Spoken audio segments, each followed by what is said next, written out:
DTX və xarici kəşfiyyat. Baxın, xarici kəşfiyyat əslində qalsa Dövlət Təhlükəsizlik Xidmətinin bir parçası kimi gedir. Amma elə deyil. Xarici kəşfiyyata Əliyev ailəsi ilə səlahiyyətlər verib ki, az qalır Əli Nağıyevlə kəllələşsin Orxan Sultanov. Sizə sual verirəm. Bu Dövlət Təhlükəsizlik Xidməti, xarici kəşfiyyat nəyə lazımdır? Azərbaycan kimi ölkəyə bu qurum lazım deyil. Deyəcəksə dəli olubsan, dövlətin təhlükəsizliyi nə bilim nə. Hacı, Müdafiə Nazirliyində daxili təhlükəsizlik var? Var.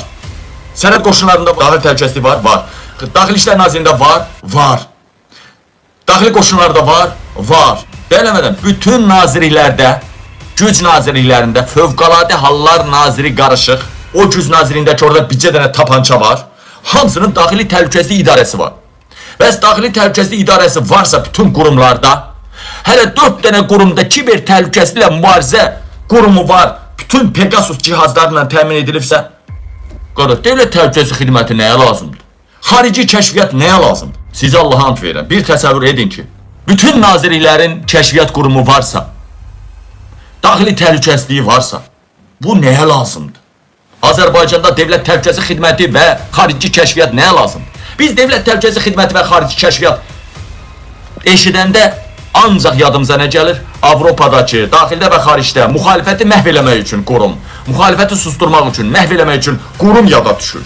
Hala bir halda ki, 5000 kilometr aralıda mən meşələrdə silah ambarlarını deyirəmsə, Rusiya, erməni, gürcü mətbuatda mən deyəni deyirsə ki, bunu Qabil 2 ay qabağa açıqlamışdı. Silah ambarlarını deyirəm, Vahabiləri deyirəm, qurumu deyirəm, başında duranı deyirəm, maliyyələşdirəni deyirəm, silah ambarını deyirəm, yerlərini deyirəm. Sonra mən açığa çıxardığımı gedib vurub öldürürlər. Qalanlarını daha da böyüdürlər. Yəni, bax, sizə deyirəm, bax, sual verirəm sizə. Mənim sualıma cavab verin də qadam alayım. Azərbaycan tutaq ki, ortaya çıxdı ki, xarici kəşfiyyatımız İranda nəsə bir təxribat eləyib, nəsə bir əməliyyat eləyibdir. Ya Rusiyada, ya Avropada, ya Britaniyada, ya Türkiyədə. Bizi neyniyərlər? Bizi soyundurarlar, Rusun Q hərfi formasında qoyarlar. Elə deyilmi? Biz balaca bir ölkəyik. Harada xarici kəşfiyyat nə deməkdir? O da Ukrayna. Gedir Rusiyada hörümçək toru əməliyyatı aparır.